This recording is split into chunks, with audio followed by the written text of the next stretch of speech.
अब आज बात करते हैं इस देश के आदरणीय प्रधानमंत्री नरेंद्र मोदी जी। नरेंद्र मोदी जी ने पिछले 10 वर्षों में जो काम किया है उसकी विस्तार से चर्चा माननीय रक्षा मंत्री जी ने की है। एक एक काम उन्होंने गिनाया, हम उसको दोहरा के उसका समय नहीं लेना चाहते, लेकिन एक मूल मंत्र जो आदरणीय प्रधानमंत्री नरेंद्र मोदी जी का है वो इसी संविधान से निकला है, जिसमें लिखा है, उनका नारा है, सबका साथ, सबका विकास, सबका विश्वास और सबका प्रयास। यही हमारा संविधान का मूल मंत्र है।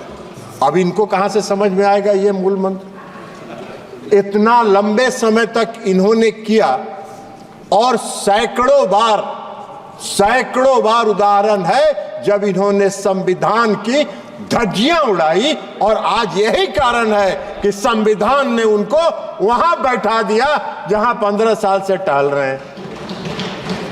ये संविधान का ही, ये संविधान का, संविधान को ये ऐसा इस्तेमाल करते थे जैसे लगता था कि इनका, ये अभी चर्चा कर रहे थे, संविधान की बहुत बात कर रही थी कांग्रेस पार्टी की माननीय सदस्य ने अपने प्रथम स्पीच में बहुत ही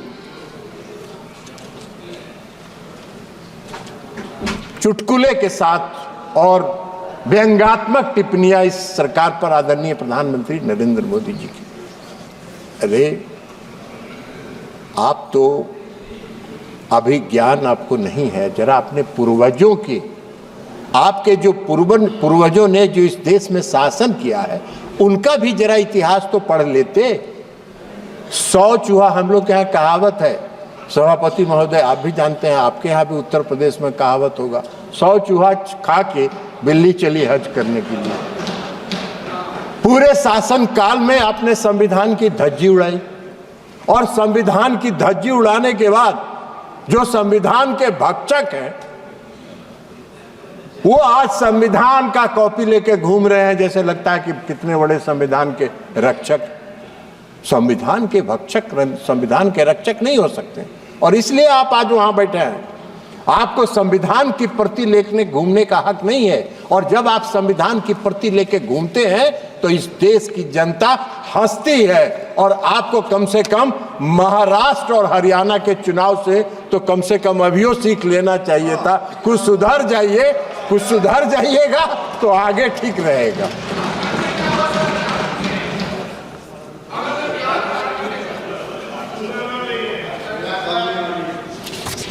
अब इन्होंने अपनी सुविधा के लिए इस देश में संविधान में धारा 356 का प्रावधान है। और धारा 356 का जब प्रावधान है, और जब संविधान का निर्माण हो रहा था उस समय डॉक्टर भीमराव अंबेडकर ने कहा था कि संविधान में अनुच्छेद 356 को संविधान के मित्र पत्र की संज्ञा उन्होंने दी। मित्र पत्र मतलब इसका इस्तेमाल विशेष परिस्थिति में ही किया जाना चाहिए। इन्होंने कैसे किया? इनका इतिहास है, इन्होंने किया, पंडित जवाहरलाल नेहरू जी ने 7 बार किया 356 धारा का इस्तेमाल। इंदिरा गांधी ने किया 51 बार, 51 टाइम्स धारा 356 का इस्तेमाल। राजीव गांधी जी के शासनकाल में 6 बार इसका इस्तेमाल हुआ। पीवी नरसिंह राव के समय में इसका 11 बार इस्तेमाल हुआ, और डॉक्टर मनमोहन सिंह की सरकार में 12 बार हुआ। अब डॉक्टर मनमोहन सिंह जी की सरकार ने तो जो बिहार में किया था 2005 में, वो तो अभूतपूर्व है। ये संविधान की रक्षा की बात कर रहे थे, संविधान की बात कर रहे हैं। संविधान के डर से इन्होंने जो भी इस तरह के फैसले किए वो दिन के उजाले में नहीं किए, रात के अंधेरे में किए। बिहार में जब 2005 में सरकार बन रही थी, फरवरी के चुनाव के बाद, तो एक कैबिनेट मंत्री बहुत दबंग कहे जाते थे, वो चले गए प्रधानमंत्री जी के यहाँ 12 बजे रात को, और उन्होंने कहा सरकार गिरा देंगे, नहीं तो विधानसभा को भंग करो। 4 बजे भोर में कैबिनेट की मीटिंग हुई, महामहिम राष्ट्रपति मॉस्को में थे, फैक्स पर भेज के उनसे दस्तखत करवा के मंगवाया गया, और जब सूर्योदय हुआ तो बिहार में राष्ट्रपति शासन लग गया। अब यही तो काम है, यही तो काम किया इन्होंने, दिन के उजाले में नहीं किया। इमरजेंसी भी जब लगाया इन्होंने इस देश में, तो 12 बजे रात में सभी कैबिनेट मंत्रियों को बुलाकर दस्तखत कराया गया और सुबह इमरजेंसी की घोषणा कर दी गई। संविधान की बात कर रहे हैं, संविधान की रक्षा की बात करते हैं। सत्ता में बने रहने के लिए, सत्ता में बने रहने के लिए और अपने स्वार्थ के लिए इन्होंने संविधान की धज्जियां उड़ाई, संविधान का को तार तार किया, संविधान निर्माताओं की आत्मा को इन्होंने कलंकित करने का काम किया। यह काम इन्होंने किया। आप आरोप लगाते हैं प्रधानमंत्री नरेंद्र मोदी जी। प्रधानमंत्री जी नरेंद्र मोदी जी जब शपथ लेने जाते हैं तो नतमस्तक होकर संविधान का नमन करते हैं, और तब सब शपथ लेते हैं और शपथ के मुताबिक सबका साथ, सबका विश्वास, सबका प्रयास और सबका विकास, इस मूल मंत्र के साथ इस देश के निर्माण में लगे। इसलिए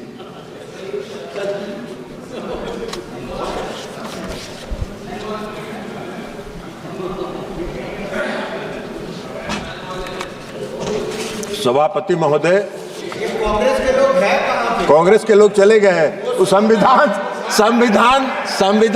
संविधान से उनको कोई मतलब नहीं है, उनको कोई संविधान से लेना देना नहीं है। आप चेयर को एड्रेस करिए, आप इधर एड्रेस कर, भूल जाइए। महोदय, जब 1975 में इमरजेंसी लगा तो हम सब लोग जेल में थे, और कई प्रताड़नाएं हुई। अचानक लग गया इमरजेंसी,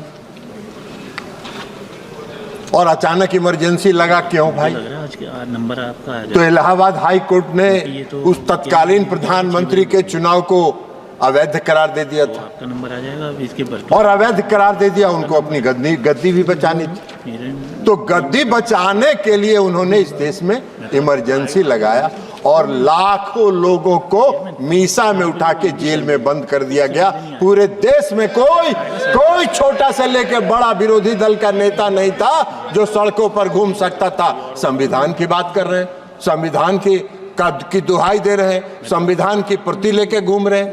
पैनल वाला न्यायपालिका पर प्रतिबंध लगा, मौलिक अधिकार समाप्त कर दिया गया, बोलने पर पाबंदी लगा दी गई, पैनल के लिए मीडिया वालों को जेल भेज दिया गया, संविधान की कई धाराओं को संविधान के 9th शेड्यूल में डाल के कोर्ट को प्रतिबंधित कर दिया गया कि आप उसकी सुनवाई नहीं कर सकते हैं। 6 साल अपना शासन 5 साल के शासन को 6 साल कर लिया उन्होंने, और उसके बाद अगर उनका बस चलता तो आजीवन के लिए अपना कर लेते। ये संविधान के रक्षक हैं और ये संविधान लेके घूम रहे हैं इस देश में। इस देश के लोग तो हंसते हैं ना, अपनी गद्दी बचाने के लिए और अपने स्वार्थ की सिद्धि के लिए इन लोगों ने संविधान का किया। आरक्षण की बात कर रहे हैं। कांग्रेस नकारात्मक प्रचार करके हरियाणा में, महाराष्ट्र में घूम घूम के प्रचार कर रही थी कि नरेंद्र मोदी जी आरक्षण समाप्त कर दे। अरे भाई, नरेंद्र मोदी जी ने तो सब दिन कहा और ताल ठोक के कहा है कि आरक्षण नहीं समाप्त होगा, नरेंद्र मोदी जब तक है तब तक आरक्षण समाप्त नहीं होगा। आप कौन सा नकारात्मक प्रचार कर रहे हैं? आपने क्या किया? आपके पूर्वज ने क्या कहा था? आपके पूर्वज ने क्या कहा था? डॉक्टर अंबेडकर ने कहा है संविधान के निर्माण के समय, आरक्षण बैसाखी नहीं सहारा है, और वह एक सहारा है उन वर्गों के लिए जो दलित हैं, पिछड़े हैं, उनके उन वर्गों के लिए एक सहारा है। जो सहारा आज मिला हुआ है, आप उसको छेड़छाड़ करते हैं। आरक्षण के सवाल पर जब बिगड़ चला तो पंडित जवाहरलाल नेहरू ने 26 मई 1949 में जो संविधान के असेंबली में भाषण दिया और आरक्षण का विरोध किया। 15 अक्टूबर 1947 से पंडित जवाहरलाल नेहरू ने सभी प्रांतीय सरकारों को चिट्ठी लिखना शुरू किया।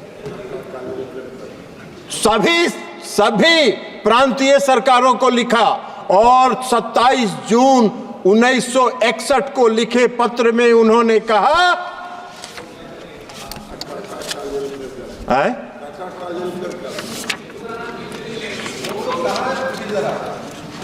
वो सब घस घसक गए, उनको संविधान से कोई मतलब है ही नहीं ना।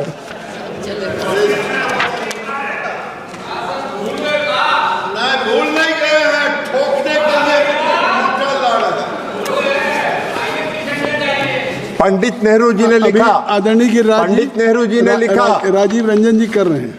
मैंने कहा 1961 को उन्होंने जो पत्र लिखा प्रांतीय सरकार को, उसमें लिखा यह सच है कि हम अनुसूचित जाति अनुसूचित जनजाति के लिए की मदद के लिए कुछ नियमों और परंपराओं से बंधे हैं, वे मदद के पात्र हैं, लेकिन फिर भी मैं किसी भी प्रकार के आरक्षण को नापसंद करता हूं। यह नेहरू जी का विचारधारा था, यह नेहरू जी की सोच थी।